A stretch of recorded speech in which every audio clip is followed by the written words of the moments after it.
Continuando esta serie de videos sobre el examen físico en el curso de acto médico de la Facultad de Medicina de la Universidad de Antioquia, hoy voy a hablarles sobre el examen físico del sistema nervioso. Es esencial, quizás el sistema que más semiología tiene, que mejor descrita está, se lo debemos a los grandes maestros de finales del siglo XIX en Francia, en el Hospital Saint-Étienne y en los hospitales grandes de París. Se llegó a un desarrollo inmenso sobre la semiología del sistema nervioso, con Charcot, con Babinski, con Rokitansky, con otros médicos que trabajaban allí, y que aún son vigentes pues todos estos signos de origen nervioso o neurológico. Vamos a comenzar. Una fotografía hermosa de San Antonio de Pereira, aquí en Antioquia, cerca de Medellín, Colombia, una belleza de zona. ¿Qué necesitamos para hacer el examen físico neurológico? Por lo menos estos dispositivos que están aquí, que son simples: una mota de algodón, una lámpara con una buena iluminación, un martillo de reflejos que en la parte superior tiene una agujita y en la parte inferior tiene un pincel para evaluar la sensibilidad superficial, la sensibilidad dolorosa y la sensibilidad táctil.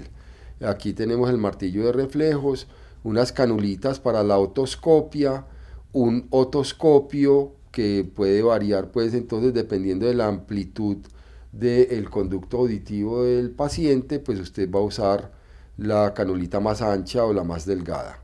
La recomendación esencial, que usen la cánula más ancha que le quepa en ese conducto auditivo para evitar tocar pues la membrana timpánica, que eso es bastante doloroso. Un dispositivo que es el oftalmoscopio. Miren que el oftalmoscopio tiene tres aditamentos importantes. Uno que me va a graduar pues como la amplitud del campo que yo estoy mirando, otro que me va a modificar las dioptrías con las cuales estoy mirando, y otro que está por aquí en la parte anterior, que aquí no alcanza a verse, que me va a modificar, me va a producir unos filtros de luz que me van a magnificar imágenes vasculares, o si hay exudados o transudados o parásitos, que con esos filtros, algunos de titanio y otros que es una luz verde, una luz azul, pueden facilitar esa visión. Y por último, un rinoscopio. Esto todos son fuentes de luz, y los aditamentos especiales pues para mirar el oído. Aquí hay una lupa para magnificar lo que se ve, el cabezote pues para el oftalmoscopio y el cabezote del rinoscopio, que nos va a permitir la mirada de la nariz, la mucosa nasal, el tabique, etc. ¿Qué pretendo con esta presentación? Entender pues los componentes del examen físico neurológico, familiarizar al estudiante o a quien quiera aprender sobre las técnicas de evaluación específica, y reconocer cuál es la importancia de los hallazgos clínicos en un momento dado. Todo lo que se va a hacer desde el punto de vista de examen físico requiere definitivamente un soporte en una historia clínica. Esa historia clínica tiene que cumplir una normatividad. En Colombia es resolución 1995 de 1999 y unas posteriores relacionadas con el diligenciamiento de historias clínicas con formato electrónico. Entonces es importante dentro de esa historia mirar muy bien signos y síntomas, pero también la relevancia que tiene, antecedentes familiares y antecedentes personales del paciente, para uno orientarse. ¿Cómo es entonces el examen físico neurológico? Tiene que tener un orden, comenzando en primer momento con las funciones mentales superiores, la función motora, y la función motora implica evaluación de reflejos superficiales y profundos, la fuerza muscular con una escala que se conoce como la escala de Daniels, la coordinación, la marcha, fuerza contra resistencia. Ahorita poco a poco les voy indicando. Desde la parte sensitiva, pues la parte de percepción, la evaluación de la sensibilidad superficial y profunda, y también de la sensibilidad especial, que se llama sensibilidad cortical.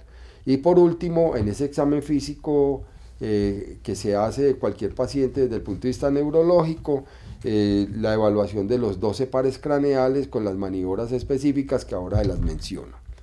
Entonces empecemos con lo que corresponde a las funciones mentales superiores, y en esas funciones mentales superiores, importante, primero evaluar el nivel de conciencia. ¿Qué tengo que decir yo de manera definitiva cuando estoy evaluando el nivel de conciencia? Si el paciente está alerta, somnoliento o confuso. Y eso me va a ayudar de manera pues muy definitiva y muy contundente lo que se conoce como la escala de Glasgow. Ahorita les menciono dos investigadores en Escocia hicieron la propuesta y se generalizó en el mundo el uso de la escala de Glasgow siguiendo unos parámetros específicos. 2. Función cognitiva. Entonces, en la función cognitiva yo puedo evaluar lo que corresponde a la memoria a corto plazo y memoria a largo plazo. Memoria a corto plazo, digamos en un paciente cualquiera, yo le pregunto si recuerda qué fue lo que acabó de desayunar, si estamos en la mañana, o si recuerda cómo le fue en el transporte, en qué transporte llegó, o si recuerda si al salir de la casa estaba lloviendo o no. Son preguntas simples para evaluar esa memoria a corto plazo. También hay otras formas de hacerlo con series de números o de letras o de palabras que uno le advierte al paciente para que ponga atención, le dice, mire, yo le voy a decir 4 palabras que corresponden a animales, ponga atención y después yo en algún momento le voy a pedir que me las repita. Entonces eso es memoria a corto plazo, pueden ser números, pueden ser letras, pueden ser animales, flores, en fin. Y la otra se llama memoria a largo plazo, que habitualmente necesita quien corrobore, pero uno pues puede preguntarle al paciente si recuerda eventos de hace una semana, 2, 3 o de años pasados, eventos que pueden haber sucedido de manera de hace poco en la ciudad, en el país, en su vida, y usted tiene pues la necesidad de hacer esa evaluación.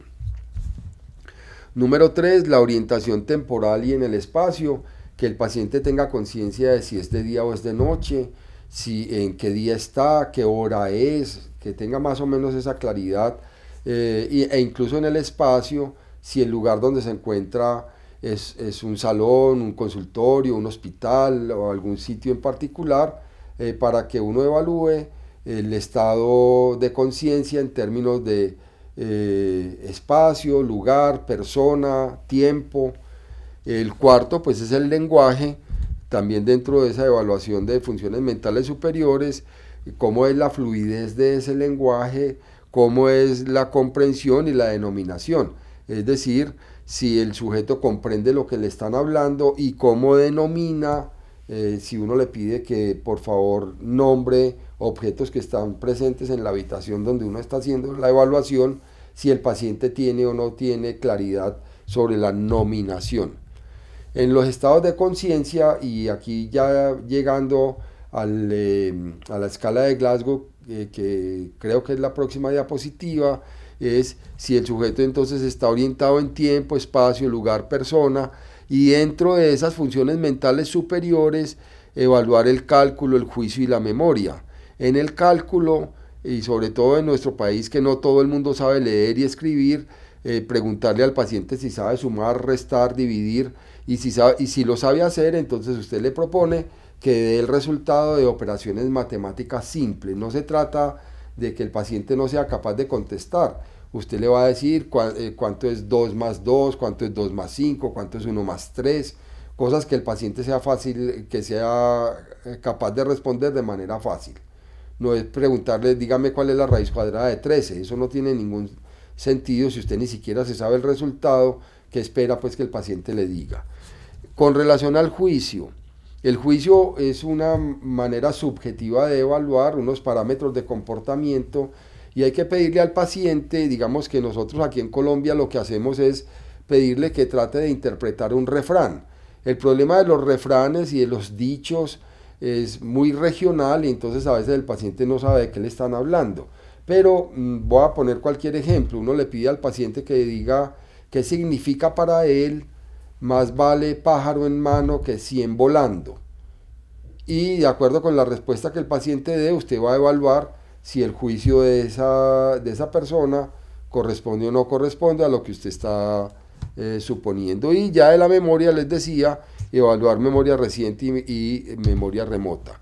Estos dos doctores, el doctor Brian Jennett y Graham Tisdale, del Instituto de Ciencias Neurológicas de la Universidad de Glasgow en Escocia, hicieron la propuesta en 1974 y diseñaron la escala de Glasgow. Ustedes pueden ver aquí un ejemplo de la escala de Glasgow. La escala de Glasgow tiene en consideración 3 parámetros importantes que evalúan la integridad de la corteza cerebral con las estructuras subcorticales. ¿Cómo va a ser eso? Entonces hay una parte que corresponde a la apertura de los párpados, entonces corresponde a si el sujeto abre o no abre los párpados de forma espontánea, tras una orden verbal, después de un estímulo doloroso o si no responde a ese estímulo. 2, este tiene un valor de 1 a 4. 2, la respuesta verbal más adecuada, entonces se le pone al paciente a que se le observa muy bien si el paciente está orientado y conversando, si está desorientado pero habla, si usa palabras inapropiadas, si usa palabras incomprensibles o si finalmente no tiene ninguna respuesta. El valor que tiene esta parte de la escala de Glasgow va de 1 a 5. Y por último, la parte motora, que es lo que se considera más complejo, que va de 1 a 6. Obedece movimientos a órdenes verbales, localiza el dolor cuando el paciente está inconsciente, se le hace un estímulo doloroso en alguna parte y mira si el paciente se trata de defender de donde usted está haciendo el estímulo doloroso, si la respuesta es en flexión o si la respuesta es anormal, que se hace en extensión o se queda quieto y simplemente trata de moverse, o si no hay ningún tipo de respuesta. Como ustedes ven, la calificación va desde 1 siempre, de 1 a 4, de 1 a 5 o de 1 a 6. El total máximo son 15, el total mínimo son 3. Entonces la escala de Glasgow se califica entre 3 y 15. Cualquier persona consciente debe estar cercana a 15 y cualquier persona que baje de 7 el valor de la escala de Glasgow está muy grave desde el punto de vista pronóstico en la función neurológica. Entonces la escala de Glasgow no solamente es diagnóstica para mirar estado de conciencia, sino también puede utilizarse como pronóstico. Cualquier valoración de la escala de Glasgow por debajo de 12 hasta 7 es posible que el paciente se recupere con secuelas. En pacientes que tienen menos de 7, es decir, de 6 hasta 3, probablemente el paciente no se recupere o las secuelas van a ser muy graves. Y ese es uno de los factores para que ustedes adviertan a la familia, miren, en las condiciones en que se encuentra el paciente con un Glasgow por debajo de 7, las posibilidades de recuperación son mínimas. Y si se recupera, las secuelas son muy grandes. Que la familia lo tenga claro, y no es que uno quiera molestar a la gente, sino que de manera objetiva nos lo facilitaron estos dos doctores del Instituto Neurológico de Glasgow para que pudiéramos tener parámetros objetivos. Dentro de las funciones mentales superiores, como les decía, pues está el pensamiento, el razonamiento, el aprendizaje y la comunicación. Dentro de todo, pues estos son los procesos más complejos que hacemos los humanos, y entre esas funciones mentales superiores están atención, memoria, percepción, pensamiento, lenguaje, razonamiento, juicio y funciones ejecutivas. Todo eso es lo que tenemos que evaluar en un paciente desde el punto de vista neurológico, y vamos a proceder entonces en esa evaluación. Atención, memoria, funciones intelectuales superiores, lenguaje y habla, praxias y noxias. Praxias es lo que uno sabe hacer y noxias es lo que uno conoce. Entonces, pacientes que tienen traumas cefalocraneanos, pacientes que tienen pérdida súbita de conocimiento, pacientes que tienen accidentes cerebrovasculares o isquemias cerebrales, habrá que evaluar todos estos parámetros para saber si esas circunstancias pueden producir lesiones que tengan más o menos duración, si son permanentes o son ocasionales. Entonces ya pasamos de funciones mentales superiores a la evaluación del sistema motor. Les decía pues ahora al principio que el sistema motor pues uno tiene que evaluar la escala de Daniels, los reflejos superficiales y profundos, el tono muscular, la coordinación y la marcha. Y además en la evaluación del sistema motor incluimos la evaluación de los reflejos. Todo esto es importante, todo esto da información completa sobre el sistema motor y vamos a tenerlo que hacer de manera progresiva. Entonces empecemos. Evaluación del sistema motor, evaluación de la fuerza muscular. Entonces la evaluación de la fuerza muscular se califica de 0 a 5 e incluso en la escala de Daniels, que se las muestro enseguida, hay unos parámetros de si el sujeto es capaz de contraer o no. Cuando usted le indica que mueva la mano, se los voy a representar aquí lo que es la escala de Daniels para cuando la vean. Entonces yo tengo a un sujeto, esta es una superficie de una mesa, yo creo que aquí alcanzan a ver, esta es la superficie, le pongo la mano sobre la mesa y el antebrazo, le pido por favor que mueva la mano y ustedes no ven ningún movimiento, entonces le van a poner 0. Si ustedes ven algún amago o que ven pues como que el paciente sí intenta moverse, pero no hay movimientos de desplazamiento, le van a poner 1. El valor de 2 se lo van a dar si el sujeto es capaz de mover la mano sobre la superficie, pero no es capaz de vencer la gravedad. Entonces el sujeto es capaz de moverse así. Y este ya tiene un valor de 2 en la escala de Daniels. 3 en la escala de Daniels. El sujeto no solamente es capaz de hacer esto, sino que es capaz de elevar la mano, pero no tolera la fuerza o no es capaz de sostenerse contra la gravedad. Entonces uno le hace así y se le cae la mano. Señor, levante su mano. Él trata de levantarla y si usted le hace alguna oposición, la mano se cae y ya estamos en el valor 3. 4, él es capaz de mover, capaz de vencer la gravedad y capaz de vencer una resistencia leve.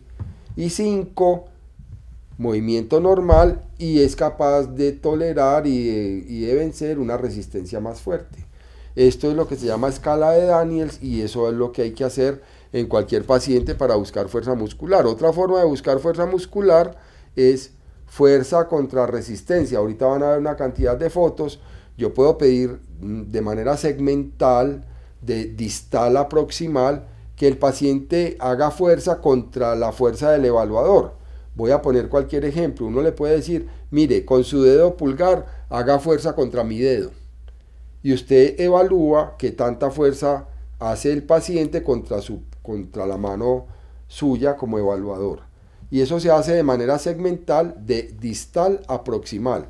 Primero la mano, después la muñeca, después el antebrazo, después el brazo, después el hombro y después el cuello, en miembro superior. En miembro inferior, pues también de distal a proximal, desde el pie hasta la cadera. Segundo, tono y movimientos involuntarios. Entonces, en general, uno tiene que evaluar el tono del paciente y el tono se evalúa tocándolo. Tocar el paciente, tocar la masa muscular y mirar si hay alguna resistencia. Esa evaluación del tono es muy importante que usted la haga porque usted puede evaluar ahí si el paciente tiene flacidez, si el paciente tiene rigidez, si el paciente está espástico. Eso es importante. Luego procede la tercera maniobra, es evaluar los reflejos. Hay reflejos superficiales, hay reflejos profundos y usted va a evaluar el criterio de los reflejos. Es muy simple. Va a utilizar el martillo de reflejos y va a calificar los reflejos para anotarlos en la historia clínica entre 0 y 4 cruces. 0 cruces es cuando usted busca el reflejo en el lugar correcto y no hay ninguna respuesta. 0. 1. La respuesta es muy leve. 2. La respuesta es lo que usted esperaba, respuesta normal. 3. Hay hiperreflexia, es decir, hay un aumento en la respuesta, se vuelve rápida. Y 4. Aumento de la respuesta con clonus, es decir, yo busco un reflejo y el paciente se queda pues ahí moviéndose por un tiempito. Eso se llama hiperreflexia con clonus. Cuando usted va a escribir en la historia clínica, tiene que escribir en un fraccionario en donde arriba está el hallazgo que usted hizo y abajo está el referente. El referente de normalidad son 2 cruces. Entonces, usted puede tener 0, 1, 2, 3 o 4 cruces en el numerador, pero abajo es sobre 2 cruces, que es la normalidad, para que usted sepa a primera vista si lo que hay es arreflexia, hiporreflexia o hiperreflexia con clonus. Listo, espero que eso quede claro. Entonces los reflejos pueden ser normales o anormales, y también hay unos reflejos que se conocen como reflejos primitivos, que son con los que llegan los recién nacidos, que se deben buscar en los recién nacidos, no deben permanecer en niños mayores de 2 años. Ahorita los vamos a mirar. Esta es la escala de Daniels que ya les había mencionado, que va de 0 a 5 y que tiene que ver pues con la movilidad específica. Miren, entonces yo pongo la mano, no hay ningún movimiento, le digo que mueva y mueve, hace intento de movimiento y ya está en 1, la mueve, está en 2, la mueve y vence la gravedad pero no es capaz de sostenerla, está en 3, vence la gravedad suave, está en 4 y vence la gravedad y la resistencia, está en 5. Ahí está la escala de Daniels de manera pues como muy evidente. La evaluación del sistema motor, hay que indicarle de manera clara al paciente qué es lo que usted pretende, para qué va a hacer lo que está haciendo, y con unas indicaciones muy claras el paciente va a ser muy colaborador. Recuerden que siempre esa evaluación va de distal a proximal, se hace por segmentos corporales, primero en el segmento superior y después en el segmento inferior, y hay que hacer fuerza suficiente, pero no pues para humillar al paciente o para que él no sea capaz de responder. Aquí tienen un ejemplo. Este libro lo escribimos nosotros en el 2006, somos muchos autores, el doctor Humberto Rubio Vanegas, que ya falleció, y yo, Luis Guillermo Duque Ramírez, éramos los editores, escribimos varios capítulos del libro y habían otros autores. En total somos 26 autores, editorial Universidad de Antioquia, de Medellín, Colombia, y aquí tienen en las fotografías de nuestro libro este aspecto en particular, mírenlo. Fuerza contra resistencia, se le pide a este paciente que por favor con el dedo meñique trate de hacer fuerza contra la resistencia que se le opone. Fuerza contra resistencia aquí en el dedo gordo, lo mismo en la muñeca, lo que les decía, de distal a proximal, el antebrazo, la muñeca, el antebrazo de nuevo y el brazo. Fuerza contra resistencia. No se tiene que poner uno a pulsar con el paciente, sino mirar a ver qué resistencia podemos obtener aquí sobre el asunto. De distal a proximal, desde el dedo gordo del pie, al pie, a la pierna, al muslo y luego a la cadera. El dedo gordo del pie, lo mismo. Dorsiflexión del pie, mire que ahí la paciente hace fuerza y aquí el evaluador está haciendo resistencia. La pierna, el muslo y finalmente se hace pues en la cadera. Además, entonces se va a palpar el tono muscular, como ya les había dicho. Hay algunas alteraciones del cerebelo y algunas alteraciones motoras que van a producir alteración en el tono, ya sea de flacidez, de rigidez, de espasticidad, y entonces eso es lo que hay que evaluar en los pacientes de manera pues muy objetiva para poder hacer el informe del examen físico. Hay algunas alteraciones en el tono muscular. Aquí hay un ejemplo de un paciente con enfermedad de Parkinson que de manera progresiva inicialmente tiene movimientos incontrolados y después lo que tiene es una rigidez severa que lo molesta bastante. Hay hipertonía que se le suma al temblor y obviamente el paciente tiene unos hallazgos que son muy típicos de la enfermedad que hay que buscarlos. Falta de expresividad facial, aumento de salivación, rigidez, temblor de las extremidades, lentitud en los movimientos, etc. Entonces el tono muscular hay que evaluarlo, hay que buscarlo, y hay alteraciones específicas de neurona motora superior o de neurona motora inferior que van a llevar pues a que el paciente tenga alteraciones del tono. Una de las alteraciones específicas cuando se está evaluando el sistema motor es la presencia de un hallazgo, un signo que se llama asterixis. Asterixis, que está aquí, significa la pérdida brusca o transitoria del tono muscular. Entonces, en pacientes a quien se les hace un estímulo, miren cómo se hace. Yo llevo la muñeca, la hiperextiendo, así la tengo, y de forma brusca la tiro hacia atrás. Y el paciente, si tiene una encefalopatía, empieza a mover la mano de manera indiscriminada hasta que se agota. A eso se le conoce como asterixis, es un hallazgo de encefalopatía y es muy frecuente en pacientes que tienen encefalopatías metabólicas de tipo alcohólico, encefalopatías de origen de nitrógeno o encefalopatía por hipoglicemia. Hay otras pruebas que son importantes en los pacientes y sobre todo cuando estamos evaluando la parte de movimiento, coordinación y equilibrio, una que se conoce como la prueba de Romberg, y hay otras pruebas para evaluar la coordinación, la prueba dedo-nariz y la prueba talón-rodilla.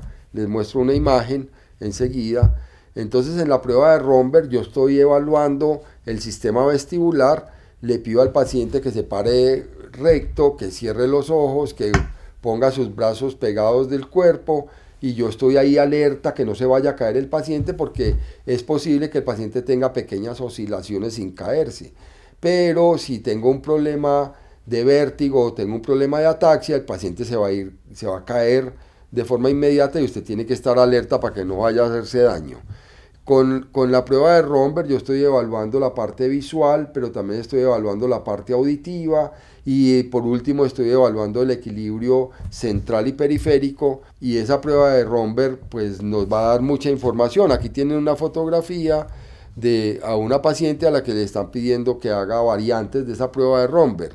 La primera, mírenla, está firme, cierre por favor los ojos, eleve los brazos y los pone con las palmas hacia arriba. Esa es una forma de hacer la prueba de Romberg. Otra es pedirle que se pare sobre un solo pie, y la otra es que tire la cabeza hacia atrás y que siga con las palmas hacia arriba. Siempre hay que estar vigilante que el paciente no se nos vaya a caer para que no vayamos a tener pues traumas innecesarios. Más pruebas de coordinación. Aquí arriba tienen la prueba dedo-nariz. Eso se tiene que hacer de manera simultánea. Se le pide al paciente que mire de frente, inicialmente que extienda los brazos, y al extender los brazos que lleve la punta del dedo a la nariz de forma alterna y de forma simétrica, y luego se le pide que haga lo mismo pero con los ojos cerrados. Es la imagen que está aquí. Y la otra es esta, que se llama la prueba talón-rodilla. Se le pide al paciente que lleve su talón hasta el tobillo y que después se devuelva. Esta prueba talón-rodilla y esta otra dedo-nariz son pruebas específicas para buscar coordinación motora, y básicamente estamos evaluando ataxias o estamos evaluando función cerebelosa. Terminada esa evaluación de el tono, la marcha, habría que hacer los reflejos osteomusculares y para proceder a hacer la evaluación de la sensibilidad. En la sensibilidad pues uno busca sensibilidad superficial, profunda y especial, pero antes de hacer la búsqueda de la sensibilidad superficial, profunda o especial, recuerden que los reflejos osteomusculares tienen esa calificación en cruces, pero además que siempre un reflejo lo que significa es un sitio de integración en la médula. Entonces cuando yo estoy buscando el reflejo bicipital, no es simplemente mirar pues si hay respuesta, sino que el hecho de obtener la respuesta me va a dar a mí la certeza de que está íntegra la médula espinal hasta C5 y C6, por ejemplo en el caso del reflejo bicipital. Y así de arriba abajo. Entonces lo más importante de todo esto es que recuerden dónde se integran los reflejos, porque eso nos va a dar información de hasta dónde desde el punto de vista motor está íntegra la médula. Con relación a la sensibilidad, entonces entre las pruebas de sensibilidad está pues el tacto, el dolor y la vibración, y digamos que los métodos más simples de evaluación de tacto, dolor y vibración son en la parte táctil, un algodoncito o un monofilamento o un pincel. En la parte dolorosa pues una aguja o algún pin que haga presión, y en la parte vibratoria pues se usan diapasones. En la parte de propiocepción, digamos que la propiocepción, yo siempre le he dicho a los estudiantes, es como que uno sepa dónde tiene lo que tiene. Entonces uno le dice al paciente, por favor tóquese una oreja, por favor tóquese la nariz, por favor tóquese la cabeza. Él sabe dónde tiene la oreja, la nariz o la cabeza y pues se va a tocar a donde uno le está indicando si el paciente está sano. Si no, pues no es capaz de localizar, o porque no entendió la orden o porque simplemente es incapaz por distintas lesiones que lo acompañan. Hay unas pruebas de discriminación sensitiva que son muy especiales y ahí tienen una terminología que para la gente que está empezando le parecerá un poquito difícil, pero no lo es tanto porque tiene raíces griegas o latinas que explica pues el término. Esterognosia es el reconocimiento de objetos con el tacto. Yo meto mi mano en un bolsillo y si tengo una moneda soy capaz de reconocer por el tacto la moneda sin tener que estarla viendo. Grafestesia. Yo reconozco la escritura de grafos. Yo le puedo decir a alguien que cierre los ojos y en su piel le escribo una letra de fácil reconocimiento o una figura de fácil reconocimiento con los ojos cerrados y él es capaz de decir qué fue lo que usted le escribió. Discriminación táctil entre dos puntos. Recuerden que la discriminación táctil varía dependiendo de la zona del cuerpo. Es más cercana y más sensible en la yema de los dedos, en los labios y en algunas otras zonas del cuerpo, mientras es más distante en los antebrazos o en la espalda. Lo otro, hay un estímulo que se llama, hay un reflejo que se llama el reflejo de extinción, en donde yo hago dos estímulos de manera simultánea. Para ponerles un ejemplo, cuando usted va a aplicar una inyección intramuscular, pues lo que debería hacer es hacer varios estímulos para que el paciente no esté expectante y no sienta tanto dolor, es apretar duro donde usted va a poner la inyección, pedirle al paciente que respire hondo e introducir la aguja. Entonces, como hay tres estímulos para el cerebro puede que ignore el estímulo doloroso y el paciente va a recordar que le pidieron que respirara y le agarraron duro la zona donde lo van a pinchar y ahí el dolor pues no es tan perceptible. A veces cuando hay un entorno muy ruidoso uno trata de aislarse y escucha con detenimiento lo que le interesa. Eso es lo que se llama extinción cuando hay dos estímulos simultáneos. En la parte de sensibilidad cortical, muy importante, la barognosia y la grafognosia.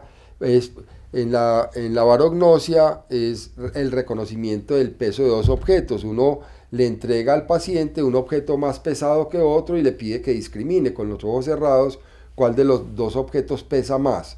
Al igual pues que como los grafos, recuerden que tiene que ser letras o números o símbolos que sean de fácil reconocimiento. Entonces la sensibilidad superficial es dolor, tacto y temperatura, que eso es lo habitual, dolor, tacto y temperatura, es lo esencial. Ya la otra parte es la sensibilidad especial, que tiene que ver con la propiocepción consciente y con la propiocepción inconsciente. Uno le puede decir a un paciente, ¿usted sabe dónde tiene una oreja? Sí, yo sé dónde la tengo, diga dónde la tiene o tóquesela. Y ahí está la propiocepción. O uno también reconoce en qué posición está su cuerpo. Y una de las formas de sensibilidad especial es una prueba que se llama batiestesia. Y es el reconocimiento del movimiento. Yo le pido al paciente que cierre los ojos, le agarro un dedo y lo primero que le pregunto es cuál dedo le estoy tocando. El paciente va a responder el pulgar izquierdo. Listo, entonces mire, esto es abajo y esto es arriba. Sigue el paciente con los ojos cerrados, entonces vuelvo y le pregunto, ¿cuál es el dedo que le estoy tocando? Dígame si está abajo o si está arriba.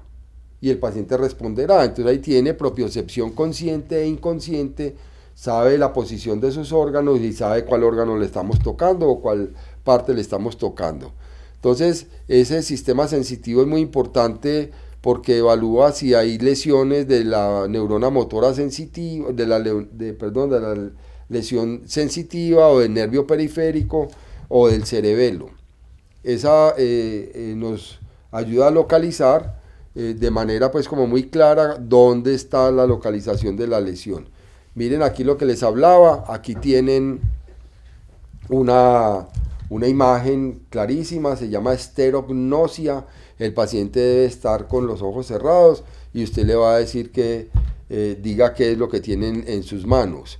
Aquí tienen grafestesia, se traza un trazo que sea fácil de reconocer, el paciente no está viendo y va a decir qué fue lo que se le hizo. Aquí se le pone a que reconozca dos pesos, cuál de las dos objetos pesa más. Aquí está la discriminación de 2 puntos. Recuerden que la discriminación de 2 puntos en la yema de los dedos es más rápida, más fácil y digamos más cercana, a diferencia del reconocimiento en el antebrazo o en la espalda, que son hasta 20 centímetros de distancia antes de poder hacer el reconocimiento. En esa parte de la sensibilidad hay la sensibilidad plantar, entonces hay un reflejo que se llama el reflejo plantar superficial. Se hace pues con el borde romo del martillo un estímulo que vaya por la parte externa de la planta del pie hasta la base de los dedos y mirar si el paciente hace como que trata de agarrar el estímulo. Si tiene la respuesta normal, que es la flexión forzada de los dedos. Esto es lo opuesto. Entonces el señor Joseph Babinski hizo el reconocimiento y dio la claridad de que los niños menores de 2 años pudieran tener este reflejo primitivo. En vez de que se tuviera esta respuesta normal en donde hay flexión de los dedos, la respuesta que se encuentra es extensión de los dedos cuando se hace el estímulo plantar. Aquí tienen un ejemplo de un recién nacido. En vez de hacer la compresión, como tratando de agarrar el estímulo, abre la plantica del pie, abre los dedos, y a esto se le conoce como reflejo de Babinski.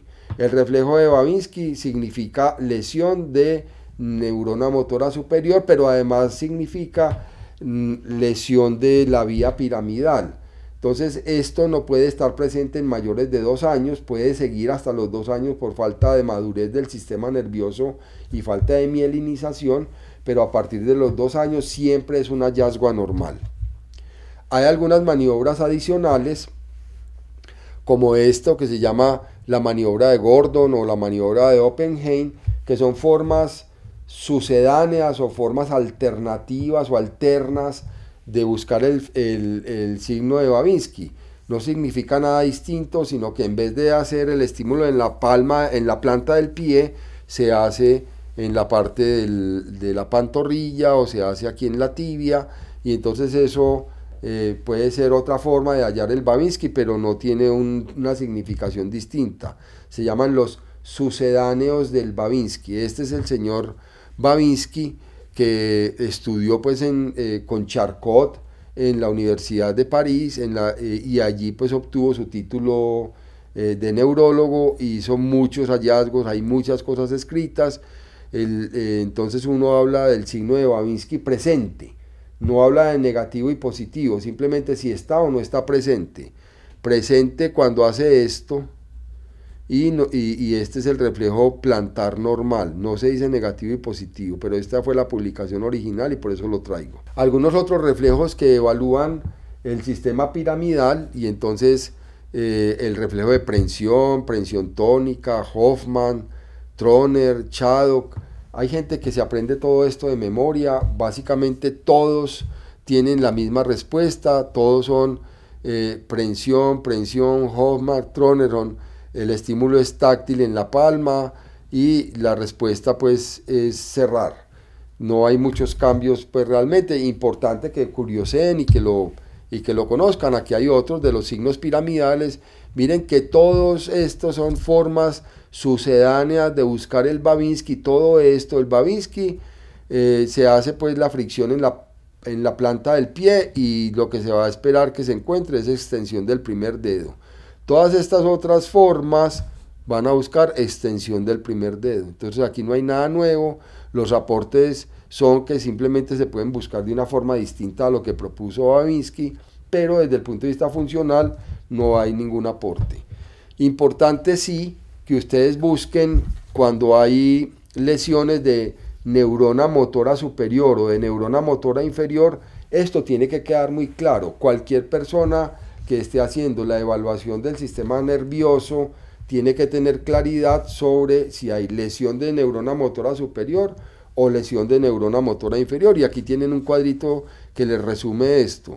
En los pacientes que tienen problemas de motoneurona superior no hay atrofia, no hay fasciculaciones, el tono es espástico. Cuando usted busca el tono muscular hay debilidad regional, los reflejos están hiperactivos y finalmente el signo de Babinski siempre está presente, neurona motora superior, por eso les decía que había que buscarlo. Y lo segundo, cuando hay alteraciones de la motoneurona inferior, entonces hay atrofia grave porque se pierde el tono muscular desde la zona de la lesión, hay fasciculaciones, son frecuentes, el tono muscular es muy débil, la distribución y la debilidad es segmentaria, es distal pues a la zona donde estuvo el trauma, los reflejos está arrefléxico o hipoactivo y no hay signo de Babinski. Básicamente no hay respuesta. Y en los casos de que haya alguna miopatía o una alteración específica en la placa neuromuscular, pues habrá unos cambios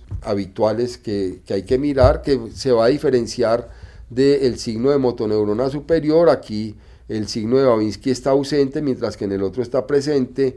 Los reflejos son normales o hipoactivos y aquí siempre estarán hiperactivos, entonces hay que hacer esa confrontación. En esta diapositiva es muy importante eso.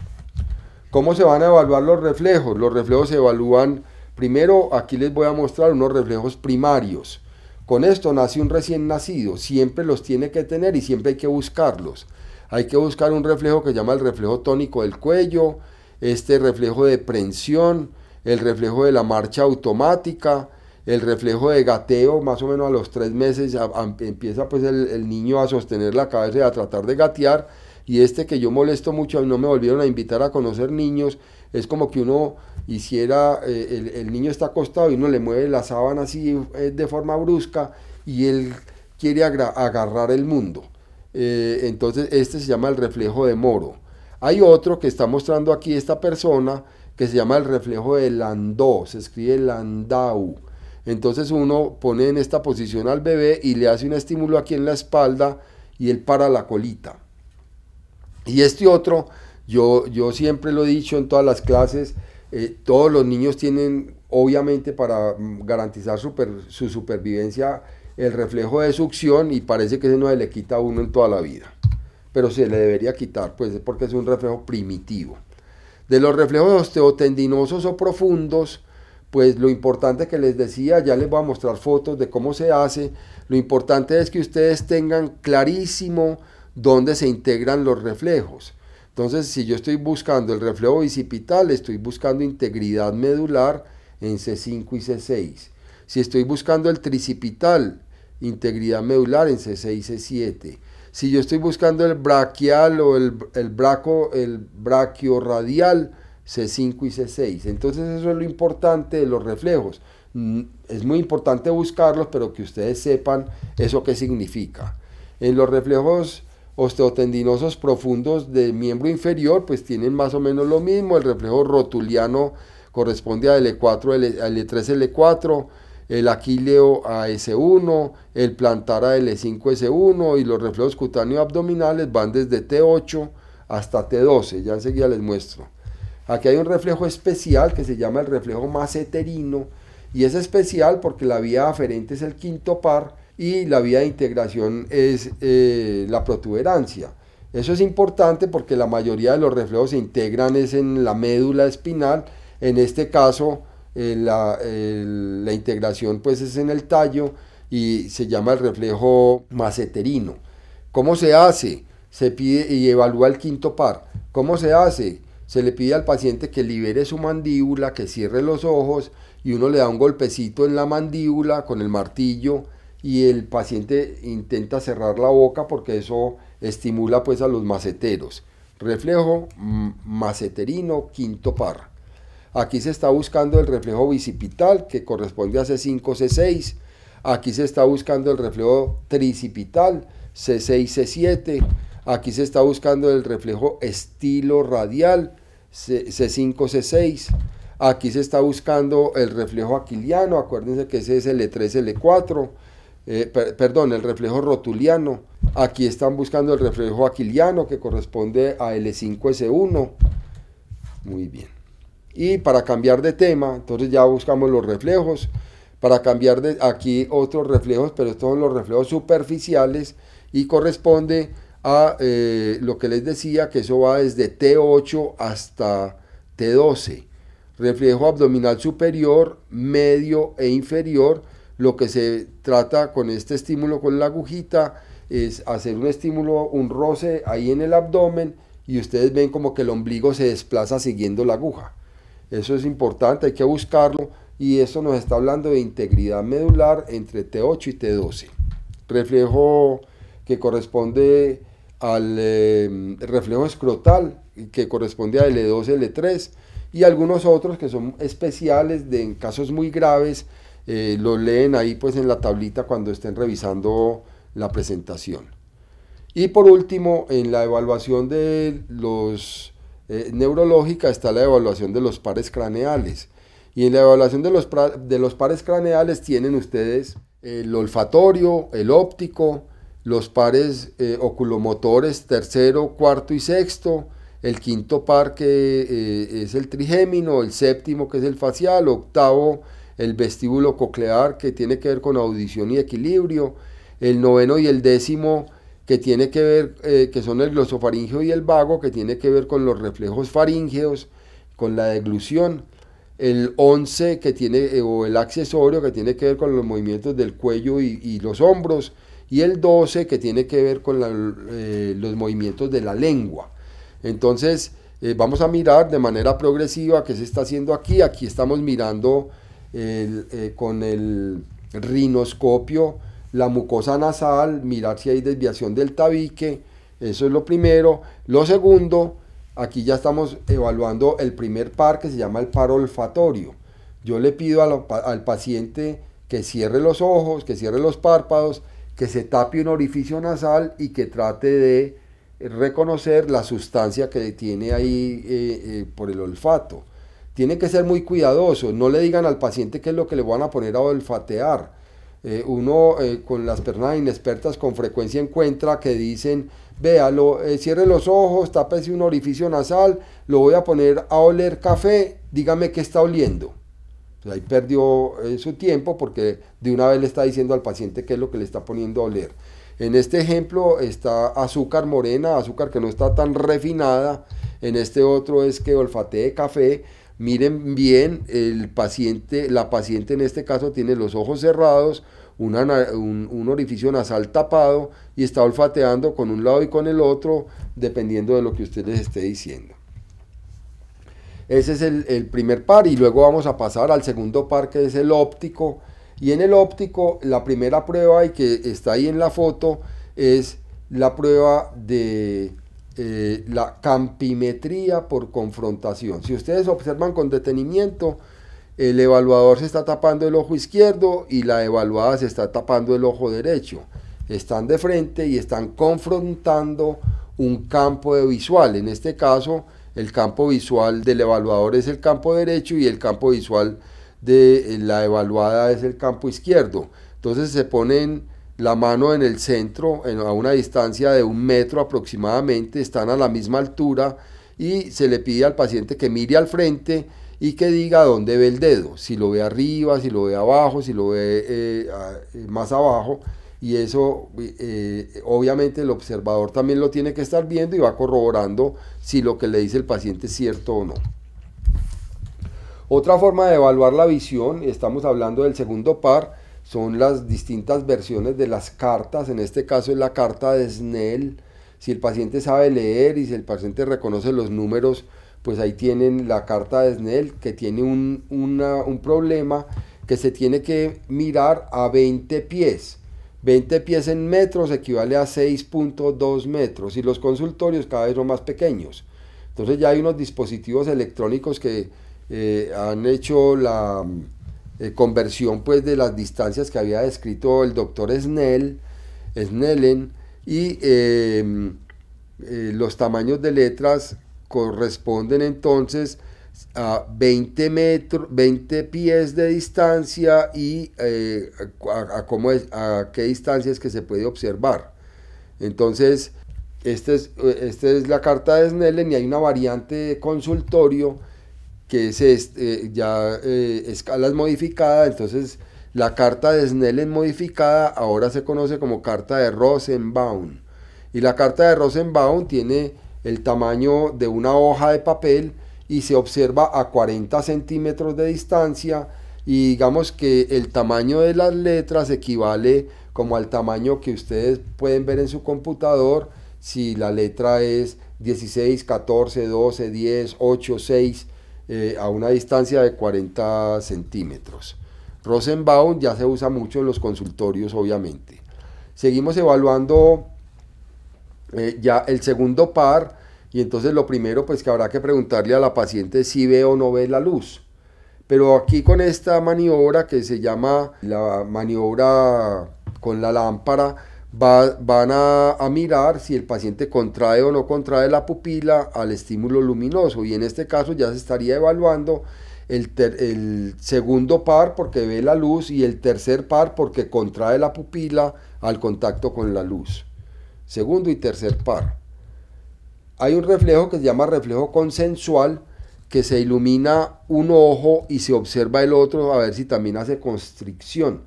Ese reflejo se llama reflejo consensual y está evaluando el segundo y el tercer par en el ojo donde se iluminó, y el tercero contralateral. Todo esto se hace a través de una decusación y que está en un ganglio que se llama el ganglio de Edinger-Westphal. Entonces ahí tienen evaluación de segundo y tercer par de un lado y evaluación del tercero contralateral en la integración que se hace en el núcleo de Edinger-Westphal. Aquí tienen lo mismo, yo ilumino un lado y miro a ver si hay contracción del lado siguiente, del lado contralateral, perdón, poniéndole la mano al frente al paciente para que la luz no le incida en el ojo que usted no está evaluando con la luz. Aquí estamos evaluando el fondo de ojo, y los hallazgos del fondo de ojo son muy importantes. Hay unos atlas y hay unas formas para que ustedes reconozcan, pero uno se queda tranquilo en los estudiantes y en la gente que está empezando, que sean capaces por lo menos de ver el fondo de ojo. Aquí hay varias condiciones. Primero, siempre recuerden que el oftalmoscopio se agarra con la mano derecha para mirar con el ojo derecho del paciente, para evitar pues hay inconvenientes en un momento dado. Siempre el mismo lado, dependiendo del ojo que se vaya a observar, o la mano izquierda con el ojo izquierdo en el ojo izquierdo del paciente, que sería este, porque con eso evitamos pues como un contacto muy próximo a los labios del paciente. Primero a una distancia de unos 25 centímetros, mirar pues aquí cómo está la pupila, y a través de esa pupila entrar el rayo luminoso para encontrar el fondo de ojo, y esto sería lo que ustedes deberían observar. Miren aquí dos cosas muy importantes. Primero se ve la papila óptica amarillenta hundida, y segundo la circulación. Miren que va la circulación por pares. Lo más ancho son las venas y lo menos ancho son las arterias. Entonces siempre se dice en el fondo de ojo que la relación entre una vena y una arteria es 3:2, es decir, el diámetro de las venas es un tercio más ancho que el diámetro de las arterias. Aquí lo tienen. Entonces aquí hay una vena y aquí hay una arteria. ¿Qué más hay que buscar?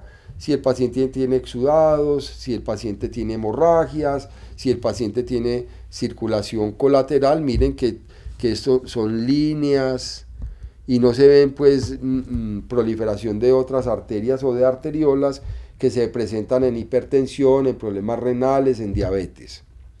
Aquí seguimos evaluando, y ya estamos evaluando movilidad de los ojos. Se le pidió a la paciente que mirara hacia arriba.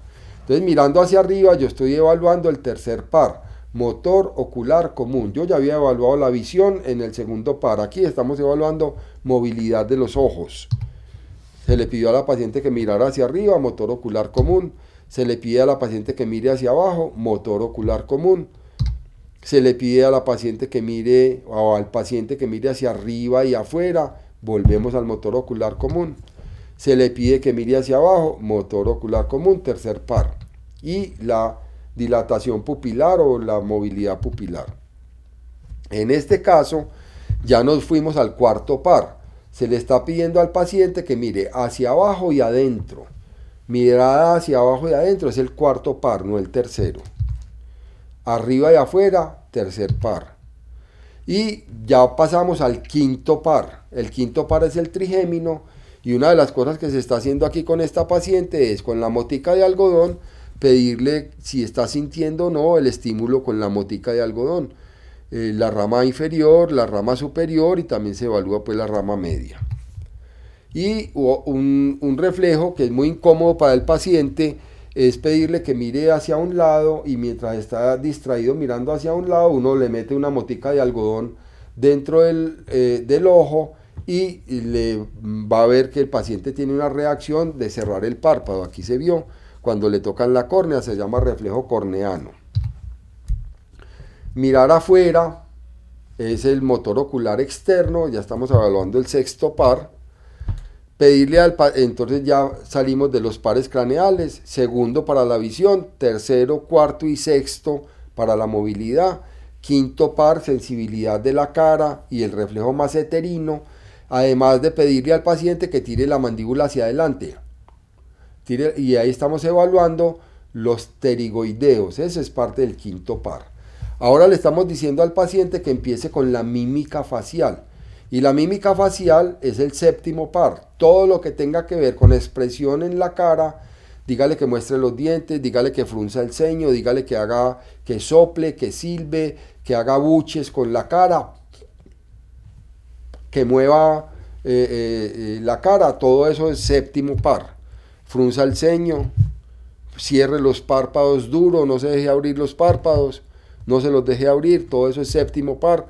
Muéstreme los dientes, ríase, todo eso, abra la boca, todo eso es el séptimo par. Aquí en abrir la boca participa el quinto porque está la acción de los maceteros. Y el séptimo par adicionalmente hay que sumarle la sensibilidad gustativa del tercio anterior de la lengua. Abra la boca, vamos a mirar la lengua y al mirar la lengua ya vamos a mirar el noveno par, movilidad de la úvula, movilidad del paladar blando. Sigamos aquí, el octavo par, estamos haciendo otoscopia. En la otoscopia miren que en los pacientes adultos se tira el pabellón auricular hacia atrás, se usa la cánula más gruesa que sea posible y se mira con detenimiento si se alcanza a ver o no se alcanza a ver el tímpano. Antes de hacer eso hay que mirar la forma de la oreja y miren lo que se debería observar. Este es un tímpano normal, aquí está en el fondo la cadena de huesecillos, el reflejo que se llama cono luminoso porque la luz rebota en el tímpano. Y después en la parte vestibular hay que usar diapasones. Aquí se está haciendo, hay tres pruebas en especial, una que se llama la prueba de Riné, otra que se llama la prueba de Schwabach y otra que es una prueba para evaluar la conducción ósea, la prueba de Weber. Enseguida vamos a mirar aquí. Se pone a vibrar el diapasón y se pone en la apófisis mastoides y se le pide a la paciente o al paciente que por favor cuando deje de sentir la vibración ahí en la apófisis mastoides avise para poner el diapasón enfrente del oído. Como es más eficiente la sensibilidad auditiva de vía neurológica, entonces el paciente puede seguir oyendo la vibración, ya así ya no la sienta. Esto se llama la prueba de Riné y compara la vía ósea con la vía neurológica. Ahí se está haciendo la comparación de la vía neurológica. Esta que está en el centro se llama la prueba de Weber, en el centro del cráneo, y la paciente tendrá que tener la sensibilidad vibratoria en ambos oídos. Aquí es una prueba para mirar como fuerza contra resistencia. Pueden hacerse ahí varias cosas. Aquí se le puede decir a la paciente que por favor haga fuerza con la lengua contra mi dedo. Y en ese caso estamos evaluando es el hipogloso. O que haga buches, que llene sus cachetes de aire, y en ese caso estamos evaluando, es el séptimo par. Entonces hay que ser muy claro con las instrucciones del paciente y que usted tenga claridad sobre qué es lo que quiere evaluar. Aquí, azúcar en el tercio posterior de la lengua, corresponde al glosofaríngeo.